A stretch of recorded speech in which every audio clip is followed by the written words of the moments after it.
Well, I told you, because we're on Zoom right now. I told you I had some surprises in store because you gave me a little bit of heads up and I woke up early. So how about this? How about this? Oh, now your head Oh, is a side view oh, and a hello. forward view. I don't understand. What am I Oh, looking hello. at? Why would Oh, you have hello. two? Wait, that means you Oh, must have two cameras. wait, how about this? Oh, hello. What? Oh, hello. So you've just why have you Hi. Now what there's a is sky camera of me. okay? Are you about to say oh hello and another one's gonna pop up? What about Oh this? my god, what is that What's going on creepy? here? What is that? Oh, is that your Oh, screen? it's a screen. It's a YouTube screen. Whoa. So is this for like streaming? Can you stream all this? Well, I just got a little bit into the OBS software and I was like, we Oh. could watch stuff technically and react to it and record Oh, and do a that's video cool. type streaming Yeah. situation. I like that. That's But cool. no, That's part of cool. me is just being silly and I think it's pretty funny and I will, that one needs to go away. But I like these two. I could always look something up and it's like right here on the screen. I just looked up cool visuals and that's what came up. Nice.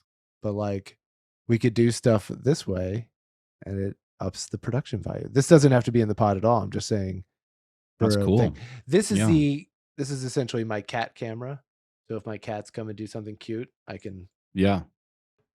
show it happening Oh my real time. god. And it's Just on because like a I saw a real on like a stick. Yeah. yeah, I needed to update my webcam game, so I have my old ones in play. So anyway, Very cool. that's the exciting thing. Is this distracting? Is this a little distracting?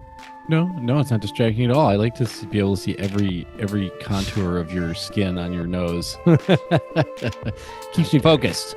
It's like a replacement for coffee. All right, I'm taking it away.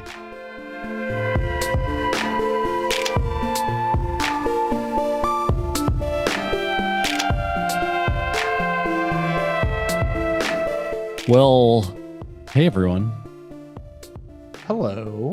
My name's Adam Browse. My name is Scott Moppin. This is Solutions from the multiverse. Oh. Are we going to do the whole podcast synced up? Yes. Okay, start now. Today's... Today's... All right, we're out. We're done. Didn't work. Can I do a shout out here at the top of the show? Of course. Before we get into your deal today. Sure. Because we got actually an email to our email address. This is a good time as any to plug that. We have an email address, solutionsfromthemultiverse@gmail.com. And we got an email from Stephen Guarino, and he said that he was responding to the Sticks and Leaves episode a few back about sleeping outside, your solution to sleeping outside, and said that his dad has been doing that for a long time, and that our solution, like just hearing that randomly and a thing that overlapped with his life, was like really cool, and he really enjoyed that episode. So I wanted to say thanks for reaching out and encourage anyone else, if you want to write us, that would be fantastic. I love hearing from listeners. Yeah, he said he kind of had a hard time like having compassion and understanding his dad's choice to sleep in his car a lot. And then when we said that, I explained that it's just extremely delightful, like it's extremely pleasurable. His dad said the same thing. His dad has the means to sleep inside if he wanted to. Yeah. And his dad decides to sleep out in his car. And you'd say, well, the car's inside. It's like, no, he leaves the door, the windows like open and cracked or whatever. And he just says when he wakes up, it's like the air is in the car and he feels like he slept, he likes it better. And so by hearing me talk about this actually made him be able to sort of kind of forgive his dad for doing this kind of socially unacceptable thing. And it was cool. It was a cool email. It was a really cool email. I felt like, wow. Yeah. Yeah. That was really cool. So thank you very much, Stephen, for writing in. And I'm happy that episode hit for you that way. So yeah, we do this. That's why we do this. New ideas not only can change the world, they can change our feelings about the world. Oh wow! Oh yeah, change our feelings. Welcome to the Lifetime Podcast Network. Yes, Oprah is here with us. We're gonna have tears of joy, tears of sadness. Exciting. Yeah. Well, that's great. Okay, should we go straight into the solution? See, that would require me to have a solution that we were going to talk about today. And Yeah. I spend all week preparing a Dungeons and Dragons campaign. Oh no. So then a solution is So if my solution is like I don't know. No, I have a list here I can look. But yeah, I don't know which one I'll pick. But this Dungeons and Dragons went really well though. So I can say that. All right, I have a solution. I have a solution. I want to hear your solution. Let's hear it. Okay, so one of the kind of funny things about solutions to the multiverse that we've noticed as a trend is that we like approach problems, or I sometimes my brain approaches problems and solutions kind of by like well, let me put it this way. When you're starting a company, this is all run up, which I know I'm not supposed to do, but I kind of want to give a little disclaimer here Hey. because I think it's interesting. Yeah. So when you run a company or you build a product, I can say because I this is what I do. I teach people how to do this, and I've done this before. Customers know what's wrong with your product, but they don't know how to fix it. Like 9 times out of 10. Sometimes someone will know how to fix the problem, but mostly they're just like this sucks, and you have to listen to them about what sucks. But you kind of don't have to listen to them about what they think the solution is because they don't really know because they're not experts Right. usually. I'm sure doctors feel the same way, right? Like the patient knows they're sick, they're hurting, but they don't really know the solution because they don't know how like their pancreas works or whatever, right? So it's kind of like you have to take problems from one area, but then take solutions from another area. And I feel like that's a good way to think about America right now in terms of like the right and the left wing.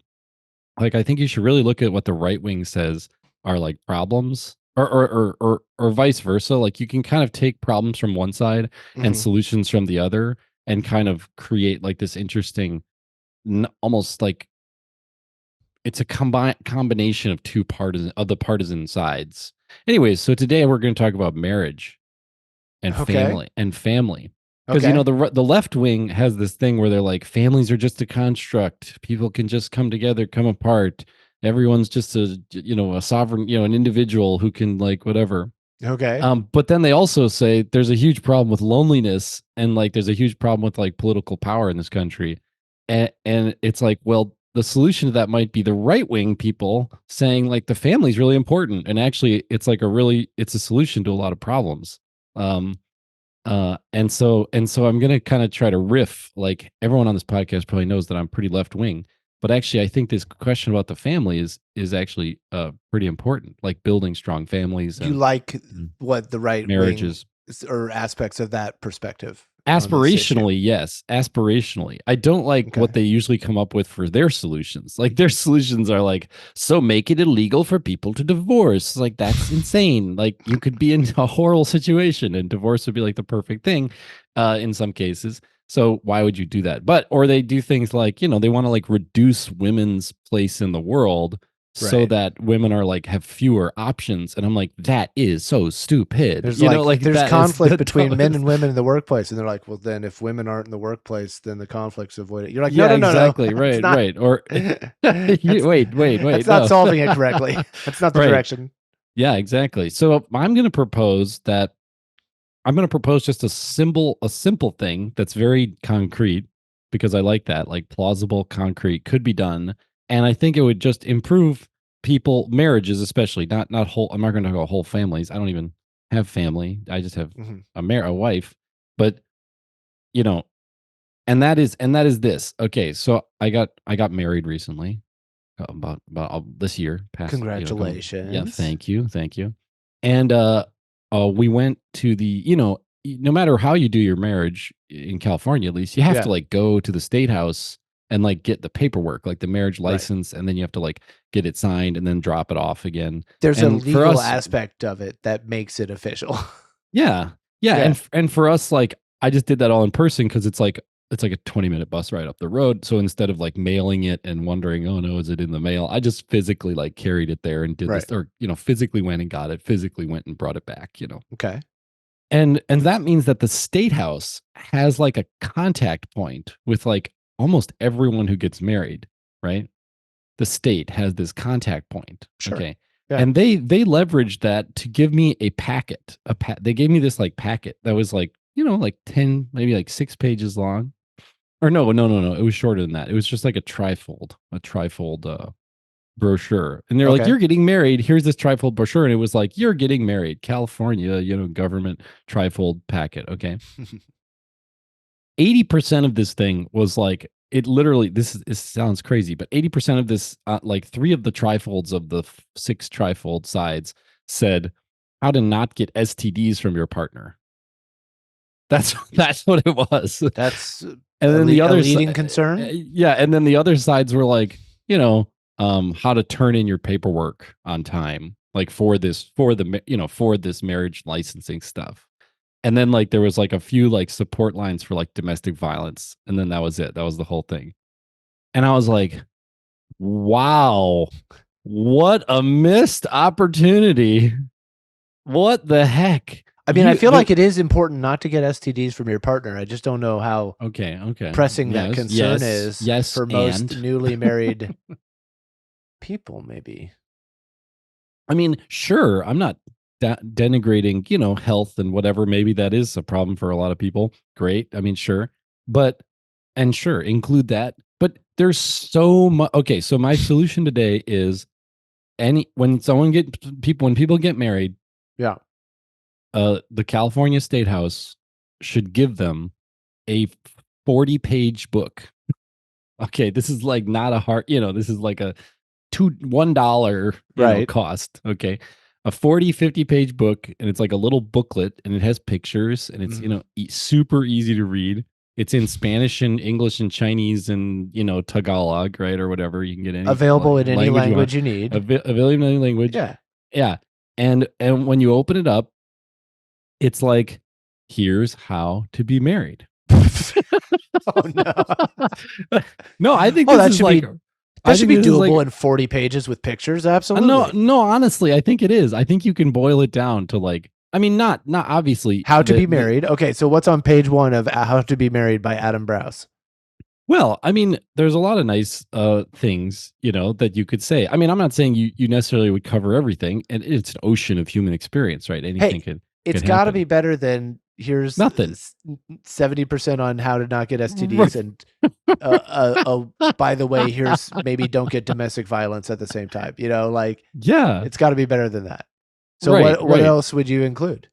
Well, I'll say on the first page. I think the first page is 6 coupons that can be torn out, and they are free couples counseling sessions that you can redeem with any licensed therapist in California. That's not bad, actually. Right? Like with no expiration date. No expiration date. If you have them, yeah. Or maybe that's actually kind of dope. Maybe 2 of them expire in 6 months, and it's like, hey, get your marriage on track. These are your on track marital counseling sessions that we want you to use at the beginning of the marriage with a counselor to like sort things out that are, even if you have a great relationship, you're in love and everything's great, this counselor can like bring up 5 or 6 things that you should like think about and plan, and kind of, I like that. Yeah. Bulletproof your marriage, and then like the therapist doesn't get shafted. They get reimbursed by whatever. Yeah, they get reimbursed $100 or whatever an hour or whatever by the state, which to the state, this is like pennies on the dollar, right? Because the cost of divorce for the state is huge, right? Well, and this is investment in just, well, not just, I mean, you don't want your goal as the state for people to be just miserable enough not to get divorced. I mean, you want them ultimately to be happy enough to want to stay married, and so I think that's a great idea, actually, having it to be normalizing the idea of couples counseling. And before there's a problem of it, before there's a means of it to be like, look, it's right here. Everyone has it. Everyone knows. There you go. You can use it. You don't have to use it. Some people are going to be like, no, this is done. We don't need to counsel. It's good. Right. But it's there. It's there. Yeah. And when there's a problem, you've got those 4 other ones. And that's like, you say, hey, we're really hitting a rocky point. Let's use these ones. Or you could say, we're going to shop around for a therapist, for a counselor.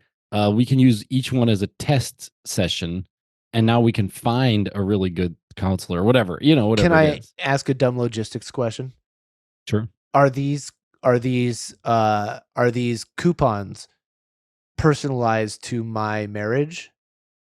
Meaning, let's say I have a rough marriage and my friends Jim and Sally, they're doing great. So I burned through all my coupons. Can I use one of Jim and Sally's coupon? Like, will they know if I'm trying to use their coupon on me? Or is I it don't just know. like I Yeah. have Are a they valid coupon? fungible? Yeah. Yeah. Yeah. That's what Yeah. I meant. Are they fungible? I That's don't think they'd be clearly fungible how. because then people could sell them. So they should be like stamped. You should have to like sign them or something when you start. So they're But like if you yours. sell them, they're like, who are they going to? They're not, no one's hoarding couples counseling coupons. Like, they'd be going to people who want to buy more couples counseling because they presumably need it, right? I guess, yeah. I'm okay I with you just don't I selling just them. don't I just don't want people who are like, No, man, how am I going to score my next thing of heroin? Oh, I'll sell my couples counseling coupons for 50 bucks, $40 actually, each, you know, that's like, a you know, that's a point. Yeah, if you do give anything of value, then people yeah. will find a way to transmute that value into whatever their substance is. Or I just got you. whatever it is. Yeah, like you would buy Sure. more video cameras to set up like a even more How elaborate dare you? streaming situation. I would. If you had That's wanted your to do this later in the day, I have a green screen set up right over there that I was just trying to figure out how to throw into the mix. But So you asked about what other things were in the booklet. So here's yeah, the what's in the interesting book? thing. So there's a little bit there is a reason why I think this didn't exist and why now in the last 20 years it would be possible to make this book. And the reason why is um evidence-based medicine and especially evidence-based psychology, which means evidence-based marital sort of the way marriages should work Right. or do generally work well. Not that they should necessarily work that way, but they do based on the data. The good marriages work a certain way, right? Mm-hmm. And so in the past, this would have been completely the realm of your favorite thing, Religion. religion. Yeah, religion would have stepped up and said, well, you can't listen to the state telling you how to be married. That is God's, God has put you together. God can put you apart. And God, come talk to the priest or the whatever, the Yeah. imam or Oh, something. I'm familiar with how that couples counseling goes. The husband Yeah. and wife have a conflict, and then the priest says, "Well, the husband is the boss of the family, so do what the husband says." And then they Oh go, my God. "Wow, this is really cool. Bye, guys." and the guy's like, this is a great religion. Guy's like, "I dig this. This is pretty cool." And the wife's like, This is "Great. I'm great. glad I'm stuck in this. Sweet. Cool." Yeah. No, I don't know. And I if didn't. you get divorced, you're shunned completely out of your whole community, and therefore, yeah, yeah, no. So that's not good. And I mean, okay, but I will say something though, which is that on the data, even now, where you can get divorced in most places without too much. I mean, it's bad, but you can there's no fault divorce now. Right. People who are religious all have a lower divorce rate. It's the rate of divorce doesn't mean they all don't get divorced. They do, some still get divorced, but it's a much lower rate. Right.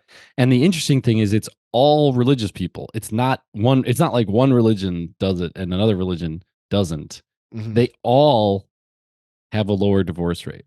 Which the interesting thing is, I did a little bit of research. The reason why this may be, or what the thing that's common between all the religions is almost every religion requires you to meet with the priest or the imam or the rabbi or your minister like 3 times or 5 times before you get married. Right. Or even take like a class with other people who are about to get married. And it's very easy content, but they teach you how to be married. So what I'm saying is create a secular version of that that's free to everyone and even sort of a valuable thing that's kind of prompted for you. And base it on science instead of basing it on the different religious, things. Do you think when you're saying like the percentages of marriages stay together versus split up, do you think that's an actual reflection of the percentages of people who are happy in their marriages versus not happy in their marriage? Do you think it's actually higher in religion, or do you think that what I'm seeing is there could be at play the reason that there's less divorce is because of a more of a guilt or judgmental? It's in religion, it may be seen as more of a moral failing to get a divorce. and not seen like that as much outside of religion. I think that could stop some people who would otherwise get divorced in a completely controlled versus, like experiment situation. I feel like I don't know that it's just one variable, right? Like I feel like there's a big part of it that's guilt and like we would get divorced, but I can't because God would be mad at us, right? Hmm. Yeah, I mean, we can't peer into their heads, but Sure. so I mean, at the statistical level, you don't know what happens. Like, you Yeah. don't know what happens inside the box. You just Okay. know what happens at the They edge of the just don't box. get sure. They don't get Yeah. divorced. So yeah, very very likely. But I have a theory. Only So this happy is like, marriages. yeah. So well, I'm not saying they're happy marriages necessarily, but what I'm saying is they all have this in common, and I know from both the data, which is that couples counseling isn't a waste of time a day. It helps people stay together. And Mhm. premarital counseling does help make marriages stronger and more likely to be resilient. That Okay. the fact that the entire population of people, not just religious, like, oh, they have a religious heart, oh, they like, they're Christian or something, but they never go to church. But actually people who are in a church and part of that community, and to get married in that community, the Mhm. priests or the minister says, in order to be married here and have me be the minister, you have to do this program, or you meet with me, or you go to this class. Right. That itself is premarital counseling. And so it makes sense that then the numbers would be better, without even people just sort of being like forced in some sort of coercive Okay. way, or psychologically coercive way for it to be better. And I'm not even proposing, oh, we should do it in a religious way. No, all I'm saying is provide that programming for free for people through the state, Mhm. and have it be based on science. So everything can be cited. Like the last page of the book can be like citations to the science that explains this, right? Okay. So it's not like God, or I don't know, even tradition. I mean, a lot of this might go against tradition. So like one page of the book could be like queer marriages, and like say a bunch of like evidence-based stuff about how queer marriages are like totally fine and obviously and like work, and like, and I don't know, I'm not in, I don't know about queer marriages. I'm sure there's like some differences though too. You can include them evidence-based, like, hey, here's what to think, here's some things you might, and that you might want to whatever think about. But it's probably that there is no difference. I mean, that's probably what the data finds, I assume. Okay, key thing. This is what the evidence, because I took a whole psychology class, and we talked about this for about half the class. So the main thing is attachment theory. That's like the key thing. That's Okay. like it. Okay. That's basically what marriage is you're attaching yourself to another person emotionally. And so you use attachment, which is like a whole sort of suite of emotional sort of grooves that you have in your psyche, that were kind of put there by like your mom and your dad, and like other attachment experiences you had throughout your life. And then so if you know about attachment and what it does, why it does the way it does, and then what your sort of comfort level is, then you can be in a marriage much better than if you don't know any of that and everything's just kind of coming at you, right? Fair. Yeah. So, and that ties into co-regulating emotions, which is basically the main goal of attachment, which is like to co-regulate emotions. So when someone feels bad, then the other person can like support them, so that Mhm. they can feel less bad, because the other person's there to share in that emotion, right? And so that's basically what people do. That's like what kinship is. It's what, otherwise we would all just be, cyborgs living in, our own individual units, not needing anyone else, right? Right. But people don't know this. People don't know this.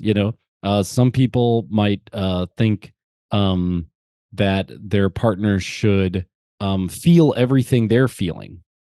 That's actually not co-regulation. That's just like, I don't know, some weird Two expectation that, yeah. two people being one being. Yeah. Yeah, exactly, which isn't what it is. Or and then another partner might think, man, he's so sensitive, he's so emotional. Obviously, it might go the other way. The guy might say, she's so emotional, so sensitive. Gosh, can't she just pull herself together? And it's like, you don't freaking get it, dude. Like, this is marriage. What you signed up for is co-regulation of emotions. Mhm. Like this is what you signed up for. And so that's like those are like simple things, totally evidence-based, simple things.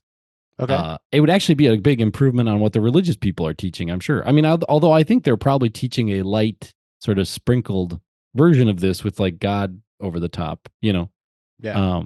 Yeah. So those are two things. Another thing you could do is you could just teach people how to how to fight effectively, like with nonviolent communication. And Oh. that's so Oh, I simple. got excited for a second. I thought, okay, how to fight in a different way. Yeah. You're In a way that saying doesn't hurt in a anybody. healthy way, right? I've Yeah. had some of Yeah. those. Yeah, where it's Disagreements. Yeah. like don't do this instead. Say Right. an easy one, like say I This is the statements, classic not one. you statements. Yeah, Right? exactly. You know? And use emotionally focused language. Yeah. I feel this way when you say that, So rather yeah, than so instead of saying you you're are wrong. wrong, Yeah. say I am right. That's how you do it. Yeah, that's right. Right. I feel right when I say this. You know who would be against this thing is therapists, because I don't actually think it's that hard, actually. I mean, You don't think therapy's that hard? no. I think marriage is like You don't think marriage is that hard? I don't think it's Wait, as which hard as one's not people that- make it out to be. I think marriage is easier than people think. Wait, We how just long didn't- have you been married? I was married for 4 years, then got divorced, and Okay. then now married again for almost a year. Okay. Yeah, so two different marriages, and I think it's easier than people think. People just don't tell you how to do it. It's like if you were like sailing. Right. Sailing, if you got on a boat, you could literally die if you didn't know how to do it. But if someone Yes. gives you like 5 or 6 sailing lessons, you're going to be a pretty competent sailor. You won't be the best sailor in the world. Like you won't be able to cross the Right. the Atlantic. But you're like you can get on the boat, and the boat's fun. Everyone's safe. You're gonna wear your life jacket. Hasn't Like Dr. Phil? But if you didn't take any sailing lessons and they were just like go out in the sailboat, that boat is going over, capsize. Of course. Like you're going down. No life jacket. You're Of course. dead. Like that. That's what I think it's like. It's high stakes, but it's not actually that hard if someone teaches you how to do it. Hasn't Dr. Phil made an entire career on telling people how to do marriage? Dr. Phil makes a career on fear. That man is one of the worst, most horrible. No. What? Just shocking. Like he's a succubus. He's a succubus. That's what he is. You know, a succubus. Yes. A succubus. I don't is think a demon. you're using that correctly. Yeah. No. In the strictest sense of the word. Yeah, succubus. Isn't that? Okay. An incubus. Oh no! One of them. Both sits of them on your are chest. sexual, so I don't think you're using either one right. In a way, okay, sexual intercourse with a sleeping Yes. woman. No, that's Yes. not what I mean. I thought a succubus. There is a monster that sits on your chest and like absorbs fear. He's a dementor. A dementor. What? Yes, what I don't think creature- there was anything sexual about the dementors. He's like a fear demon. That's what he is. He just gets more. He's so large too, and his head is so big, but his eyes stay close together. As his head grows, his eyes stay like 1 inch apart, and he Dr. just Philly's got that absorbs voice. the dark. Yeah, the dark fear of America. He just feeds on it like a freaking vampire. Well, yeah, I mean He's evil. That's the playbook of every like TV psychoanalyst, right? I mean, that's every single one. So he puts the psycho in psychoanalyst. Yeah. What are you gonna do? I mean, he's just when it boils down to fear. A really super ethical, smart doctor man is or woman or anybody, but no, a super smart doctor is going to not like diagnose people in public on TV with cameras and think that this is the number one healthiest way to go about doing things. You know what I mean? Like, can't possibly think that in a reality situation. He's building the neurosis. He's basically promoting neuroticism and neuroses and mental illness in his audience by doing what he's doing. He's evil. He's so evil. He's generating wealth by creating spectacle. I mean, he's doing the same thing. I don't care about generating wealth. Anyone can create spectacles and generate wealth as much as they want. My thing is, I think the American Academy of Psychiatrists and Psychologists should freaking condemn him for being like he's promoting neurosis. Everyone who watches gets more neurotic from watching him. They don't get less neurotic. Because at the end, they're like, I'm terrified of this and terrified of that and scared of this. And maybe this is the problem. And now I have anxiety because I have all these terrifying things that are planted. You're saying in my he's psyche. like the therapist version of searching on WebMD, where you start by like, yeah, I think I have a hangnail, and you end with you're like, well, I have the plague. It turns out. Yeah. Turns out these are the symptoms, and I definitely have them. Exactly. Yeah, I listened to him. He's an absolute wordsmith in the most evil way. I listened to him on Bill Maher or whatever, which is a guilty pleasure to watch. Bill Maher is so stupid, but I like the goofy things that he says. Bill Maher, what's his show Maher, called now? Real Time. Oh, okay. Real Time with Bill Maher. But anyways, he was on there and he said the most messed up, weird stuff about like mass shooters wanting to be not having enough sex, and it was like, what the hell is this guy talking about? Oh my god! And it was all meant to terrify. If there's one thing I understand, it's the mind of a mass shooter. So you gotta listen to me when I tell you that they're just horny. He was like, boys have to be treated like boys, and if they're not, well, that's why you see mass shooters. And I was like, who is this guy? Like, all right, now I'm going to go out on a ledge and say that this teenage boy was horny. All right, now follow with me if you're able to. All right, if you're able to make that leap with me. I mean, it makes me wonder about like what do we have a way in society?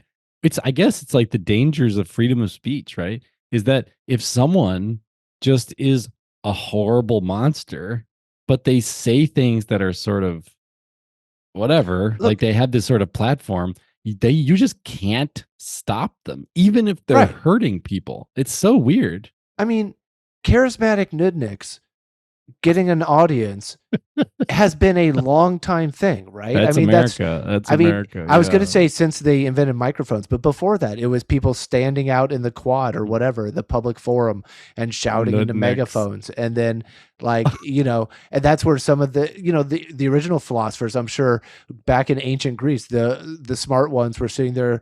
And there were some people crowded around the dum-dums, and they were like, why are they going around? I'm Plato. What's going on? Why are they over there near that dude?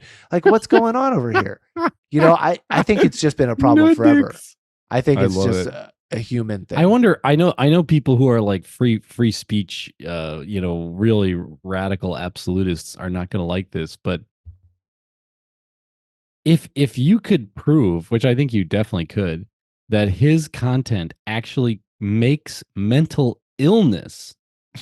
So now we're talking about now we're talking about illness, right? So if you could say, let's take 500 people, or a significant sample size of people, test them for what their level of anxiety is, and then have them listen to like 2 hours straight of like Dr. Phil content, just random any Dr. Phil content, and then test their anxiety level after, and show that Dr. Phil increase their anxiety level, and then bring them in 3 weeks later and see if it's persistent, see if it like persistently made them more anxious or more whatever kind of mental illness. So the limits on free speech that are constitutional and that even free speech absolutists generally agree to is the classic, do you know this? Yelling fire in a building, yelling fire in a crowded room. That's so if the speech represents a clear and present danger to the people who hear it, then you can limit speech, and you can do it fully constitutionally. So if you can prove that Dr. Phil literally makes people ill in their brain, just like you were clubbing someone in the knee, you're making them ill in their body, then you could say this guy cannot be on the air. Like, he must be shut up. Not because we don't agree with what he's saying politically or this or that, but for medical reasons. Not that I love Dr. Phil, but that feels like a flawed experiment. That seems like the same as the CIA when they put the giant mega speakers playing heavy metal at, for hours and hours, being like, I guess heavy metal is detrimental to your health. People watch Dr. Phil's show and you binge it, you can watch 2-3 episodes. If you watched 24 hours of horror not 20, movies, I said 2 hour. I said 2 hours of Dr. Phil. If you watched a bunch of horror movies and then you'd be like, it turns out their nightmares increase if they do that every day. You're like, okay, so maybe don't do it every day. A little bit, sometimes, some stuff, moderation. But I don't know. I'm not in favor of. But you have nightmares. That's not mental illness. That's just nightmares, right? I guess. You know, I'm saying I don't know. There are tests for mental illness. Let the man talk, but I mean, just please don't let the man. I think he needs to be shut up. I think that guy needs to shut up. I honestly think so because and I think it's like yelling fire. It's like yelling fire. If you spoke, it's like Mary. It's like Mary, Typhoid Mary. You know Typhoid Mary? I do know Typhoid Mary. Yeah, it's like Typhoid Mary. She can't be allowed to make ice cream for people anymore. Like she just can't. She has to take another line of work. She's the person who had typhoid but didn't have symptoms, but she was giving it to other people left and right. She worked in kitchens and she would make They locked her away even though she wasn't sick, quote unquote. Yeah, they initially locked her away, and I think they did actually fully lock her away later. Yeah. But yeah, she got out a few times too. Like they would like try to put her away, and then she'd be like, I'm not sick. I don't have typhoid. Let me out. She's Irish, you know. Every so often, a child would look in a mirror, say her name 3 times, and then boom, she's out again. And you're like, God, we gotta go get Typhoid Mary again. I think I'm not saying he can't have a job, be a person. Like he shouldn't go to jail, but he should not be allowed on the airwaves. Like the freedom of speech is not the freedom of reach. Right, the freedom of speech is not the freedom of reach. It's not like so you're right. What job would you get? Like, I mean, this is becoming a Dr. Phil episode, but what job would you give him instead? Because if he can't talk about that is his job, is doing what you don't want him to do. So he can he's a trained therapist. He can just be a therapist. Okay. I think he can also. I don't even think he should be allowed to write books though either. His books are the same shit. It's the same shit. You could prove the same shit for his books. Let's burn the books. Oh yes. Okay, so you're advocating for book burning and for non-freedom of speech. I got this. This is freedom of speech. This is freedom of speech absolutism. Don't yell fire in a crowd of don't do things that lead to a direct harm to the people who hear it, right? I equate yelling fire in a crowded theater to typing fire in a book on a shelf. This is you. I'm gonna make an accusation. This is you falling into the old thing, which is we're trying to leave behind by treating mental illness as less than physical illness. That's what you're doing right now. You're saying if he walked around, if everyone who heard him, got clubbed in the knee and like couldn't walk, then you'd be like, well, he can't speak. He's literally he's hurting everyone, right? Because when he speaks, there's violence, right? But I'm saying mental illness is 1-to-1 equal to physical illness. And therefore, if he's causing mental illness, he also needs to be stopped. He should be put in prison for assault. Is that what you're saying right now? Well, maybe, yeah. Well, if you yell fire in a crowded building, you could put in prison, right? If they figure out who did it. I don't think so. I think yeah. You hurt everybody. Yeah, you're a vandal. I think if someone dies in like a stampede on the way out and you caused it, then you get nailed with that. But I think if you just if everybody went out orderly and they just missed the second half of Dune, you wouldn't you're still get locked away. You're in trouble, but you're not going away. No, you're not going away. Yeah. No. Anyways, I just think people we live in this time where all these free speech absolutists who act like it can really be like a free for all. Yeah, free speech is not as a free for all as people think. There's absolutely the no yelling fire in a crowded building. That is an absolute. Even free speech absolutists agree with that. And there's no Dr. Phil talking or writing. That's the other. The other Supreme Court case. Yeah, Phil v. the people v. McGraw. The people v. McGraw.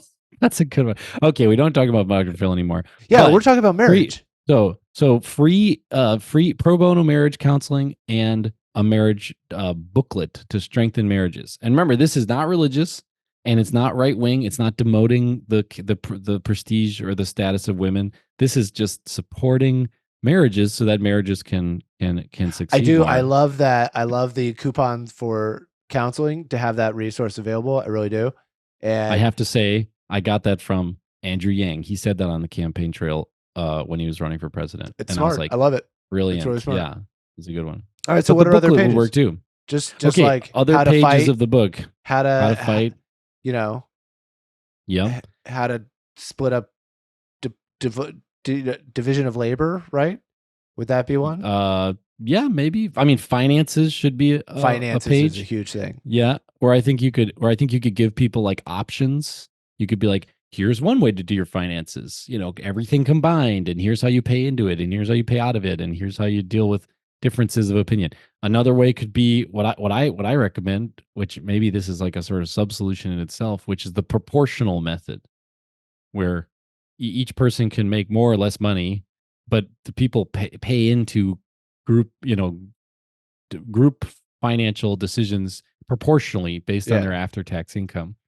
And then that's nice, because then if someone's much wealthier, like they have a higher earning power, you can do really nice things still. You can go on like expensive vacations or whatever, because the person who makes much less only pays like whatever 1/10 or 1/3 or one quarter, or 1/5, or depending on their proportional income. So you can still go do expensive things, but the person who makes less money can still feel like, I'm contributing exactly like equitably to Right. this thing, so I'm an equal with you, and we're you're not having some outsized power in the marriage because we agree to this proportional What payment of things. about I think that's really a good way to do it. what about But a page that's like things to be on the same page of, like important oh, that's a big great one. topic, big tent topics like Yeah, religion, kids. Are you gonna have kids, kids? Yeah, like religion. Yeah, how are you how gonna how do right? you feel about, these certain issues that are Right. common.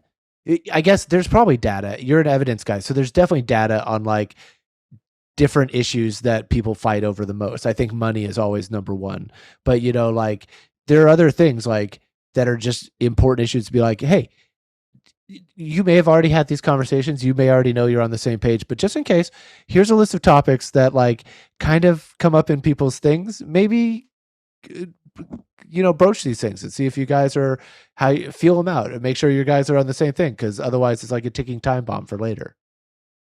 Yeah, and then right in like couching that section, you can give them like evidence-based proven strategies for how people who are on different pages get onto the same page, right? Like Yeah. sit down, like it could be like a little exercise. Sit down and write 10 things of like why you care about this, and now find things that you both have the same whys, even though you end up at different Yeah. conclusions. You might have a lot of the same whys. Oh, okay, we're actually, right. That could be another part of the marriage booklet, which is similarity. People who believe they're similar to one another stay more in love with each other. What? If like yeah, this is a People who are yeah. So similar to each other's. What happened to the Paul Abdul? Opposites attract. well, that's attraction. Attraction is different than love, than Then than uh then than staying intimacy. together. Yeah, well, intimacy. Yeah. I So see. attraction, you might be attracted by the mystery, or the way, they can do something that you admire that you can't do, or something which is like an opposite. Mm-hmm. And your complementarity, might kind of attract you. But at the end of the day, what do they call it when people get divorced? No contest divorce. We have irreconcilable differences. That's what they say. It's the differences are what drive people apart. So if all day long you are highlighting to your partner, well, you think that way, and I don't think that way. I think this other way. We're different in that way. If you constantly highlight I mean, there's differences between people, Mm-hmm. but if you highlight those differences all the time, you're going to drive like a feeling of like separation.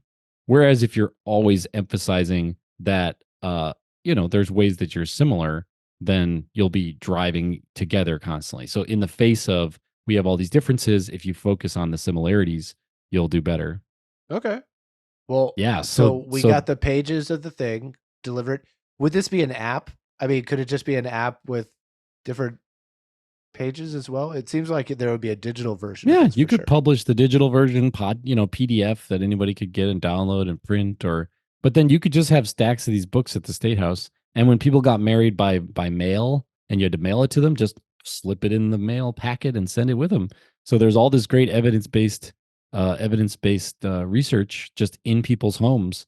And who knows, kids will find the book and be like, "Oh my god, I understand why my parents' marriage sucks so bad. They're not doing any of these No. things." Like They don't fight that way. They fight like animals. They cast dispersions on each other, and they emphasize all the things. Obviously, there'd be a page on intimacy, sex, close sexual closeness, physical, and you could throw in So you love probably languages. so you probably don't want the Obviously, kid simple finding things. this booklet then. No, kids know about sex. These kids can look. It's not positions. It's not pictures of positions. It's like intimacy, emotional intimacy. Okay. Yeah, because that's what underlies sexual, I like like long it. term sexual relationship, right? You could also talk about internal family systems. You could talk about wounds, that your partner has wounds, and you have wounds, and emotional wounds that are like, uh, that they defend and they Right. protect because there's they don't feel safe sharing that all the time, Yeah. but that those wounds are not bad or debilitating. They're actually places that you can connect, like each of you can connect Yeah. over when you feel comfortable or safe enough to share that. That feels like And a lot and for a pamphlet. But you'd be yeah, I you'd be agree. surprised. It's like a kid's book. You can have a kid's book be about really serious things. You just do a similar thing. But yeah, there's just a tons of stuff in here. Date your spouse, right? Date Yeah. your spouse. Like, have special, you could call Don't that date section someone could be else's called spouse don't date other people's spouses. you, unless that's part you of your, your thing that you guys agree to or I whatever. would put, oh my gosh. Okay. I would put the date, the line, I would put the data around the chances of things like that working out. Like, should we have an open marriage? Oh, how many percentage of open marriages lead to divorce? That might be interesting to know before we decide to do that. Probably zero, But right? No. yeah, I think it's near zero. But the another thing you could do is I would call the date your spouse thing like just moments, and say you should have a small moment every day, right? And then you Okay. should have a big moment, a medium moment every week. And then you should have a big moment every month. What's a small moment? You know, a Dating your small spouse, small moment, moment.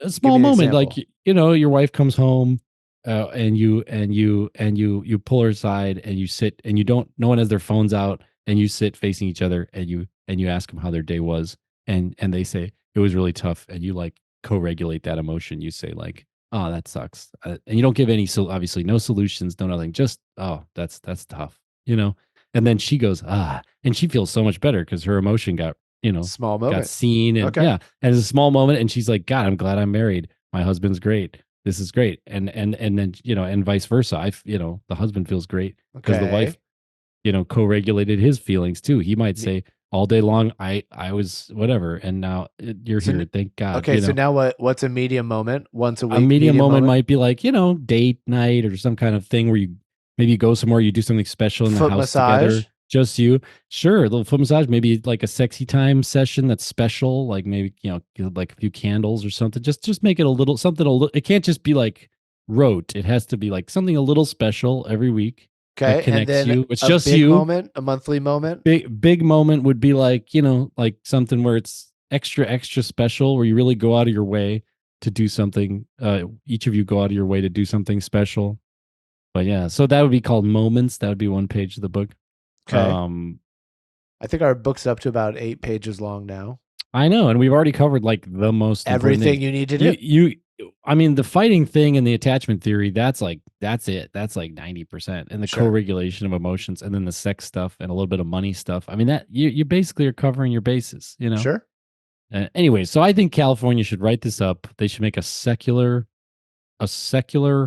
premarital and marital counseling and coupons network, Hmm. and then a booklet that is just like the best hits of How like the to. absolute most high impact Yeah. things you can do to make marriages better and strengthen marriages.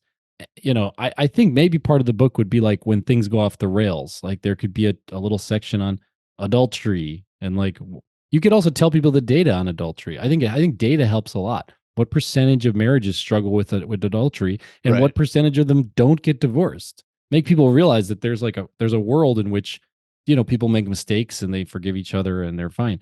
uh Okay. you know there's so you could, and there's a world where there isn't, where adultery destroys the marriage, right? Sure. But like, for example, psychologists generally consider, and I've just read this various places, psychologists generally consider adultery to be a stress test on the marriage, not a necessarily an endpoint. Like a really strong marriage can often survive, but a weaker marriage where there's Turns a lot of out- other things that are the matter doesn't always survive. That's interesting for people to know. If you wrote that into the booklet because it's true, like it's an it's what I read, Turns then out that would give people psychologists perspective. engaging in adultery heavily favor forgiveness for this Oh transgression. yeah, Turns out very surprise. overwhelmingly.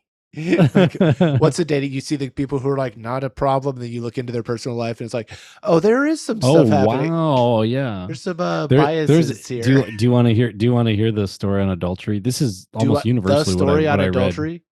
This is almost universally what I read about adultery, which Okay. is generally speaking, and this is not obviously everything is different for everybody, but generally speaking, and this is in the data, men will commit adultery to stay in a marriage, but Okay. women will commit adultery to get out of a marriage. That seems weird. Isn't that interesting? No, that seems oddly. That seems oddly phrased. So you can think of it this way: men are not like they're not happy in the marriage because they're not getting all their needs met. They're not whatever. They're having problems in the marriage, emotional or sexual. It doesn't matter. Okay. And then they like they meet some other woman and they're maybe meeting with them or they're meeting different women and they're getting their needs met, but they're not getting their needs met so they can leave the marriage. They're actually getting their needs met so they can not leave the marriage. They're like, I can stay in this marriage as long as I get my needs met. I mean, another way to look at that is that's bad. taking This the is not easy good. way out. Adultery They're like, is bad. I'm getting my I'm adultery is deciding bad. to get my physical needs met somewhere else because I don't want to underdo the work of or whatever the problem there's is. Also, it's bad. That's it's impacting bad. Adultery is the bad. physical needs. I'm not saying it's good. I'm not saying. I think you misunderstood me. This is a bad thing. It seems like this you is were not a good thing. This is not a good thing. And then so the trend with women, not always the case, but the trend with women is they're doing They're on the adultery way out. because they're trying to get out of the marriage. They're Okay. they're going to then reveal to their partner or they're just going to leave and they're going to use that new relationship or like getting They see as it a as wedge more of a door close to get and away. like, no, I've done my Yeah. decision. Look, Right. it's already done, and the person is going to be like, well, Right. fine, then you're done. Right. I see. Exactly. But maybe exactly. men think it's more like, oh, no, you should like overlook this because I want you to. It's bad no matter what. I mean, it's Okay. bad. And how you build back from it is hard, right? Because if the woman is out the door, that's bad. But it's also bad if the man's sleeping around. I mean, both are Yeah. bad. By the way, is there a worse titled like activity? Because the idea that it's just adultery seems like you should be just doing adult things. Like, but it's one specific thing. It's one specific adult thing, and it's like that's right. You don't even have to be an adult to do. But I mean, there's just like the idea of like we say adulting now, but it's like adulting. The word adultery is out there. They're just like being an adult, as in cheating on your spouse. Yeah, exactly. The one thing that everyone knows is synonymous with adultering. Yeah, it's just that's a very odd. Driving a car, paying your taxes, cheating on your spouse. Adult things. I like to go automobiling. Oh, what does that mean? That's when I kill people with my automobile. You're like, that's a really specific use of the word automobiling. You're like, right. Technically, you are using an automobile, but I guess we also call it cheating, which is funny because that's also sort of a weird name for it because it's like you're cheating at a game. That's how you win a game without having to follow the rules. So it's almost laudatory, right? It's almost like praising it. Like, oh, you're winning, dude. So long as nobody finds out. Like, that's pretty fucked up too. I think, but I think that's probably the general feel of it. It does probably feel like you're winning as long as anyone doesn't find out. That's true. Then it all comes crashing down like a house of cards. Just like, just like, oh no. Right. Sewing. That's the sewing. The meme where it's like sowing the wind. You're like, hey, this rules. So you're like reaping the whirlwind. You're like, oh no, what the heck? This sucks. Well, listen to you quoting the Bible. Sowing the wind, reaping the whirlwind. That's some hardcore. It was in a Flash comic. It was in a Flash comic. Okay. That's what I'm quoting. But anyways, I don't want people to. Everyone has opinions about this stuff, and you might not take some dumb podcaster's opinion, but no. But I really like some of those ideas. It's just on it. Some of the things you could throw in there, and some committee of psychologists sanctioned by California would decide what goes in this thing. So it wouldn't, there wouldn't be like risky business. It would all just be the most bedrock things: attachment, nonviolent communication, like, and then of course you include don't get STDs from your partner. Here's how to, It's domestic like a basic violence, first aid kit for a marriage. Yeah, and why not equip people with that from the outset? It does make total sense. I love it. Yeah. Okay. All right. I'm Thanks glad for I another have you on banger, my Adam. side. And Hey, we got banger. And we got to banger, and we talked bang about on sex, Dr. Phil too. We bang on him for a little bit too. Dr. Phil's banging on other people too, I'm sure. But Scott, let me tell you about how you would have been a mass shooter if you didn't have sex when you were a teenager. What the hell are you talking about? The problem is you didn't have enough girlfriends, son. Get out there and how'd you be a boy. And if people won't let you be a boy, that's the problem of society. And we should demote the status of women. He's like one step shy of just like excusing all incel behavior. Yeah, exactly. It's kind of what he's doing. Yeah, he's like sort of excusing really bad behavior. So anyways, and he's giving everyone fire. He's yelling fire in a building. All right, fine. Freedom of speech for everyone except him. Sorry, Phil. No, that's not what I said. Yeah, damn that's free speech. Take Are him you away. a free speech absolutist? Oh, we're gonna have to do a free speech solution. I have a lot of opinions on free speech. I would invite Dr. Phil on, but he's been muzzled now by his eyes are too close together. By cancel culture Adam over here, Mr. Mr. Cancel Culture. All right, everybody, stay tuned. Right. Hopefully next week I'll be allowed to talk on the podcast with you. But now you're calling down the fire. We're gonna reap the whirlwind here with this one, I think. Oh, you're quoting the Bible. I know. Okay, everybody. Stay married. No, stay climate. Stay married and stay climate. Yeah. Soli moly, all the things. All the things. Take care. All right, bye. See ya.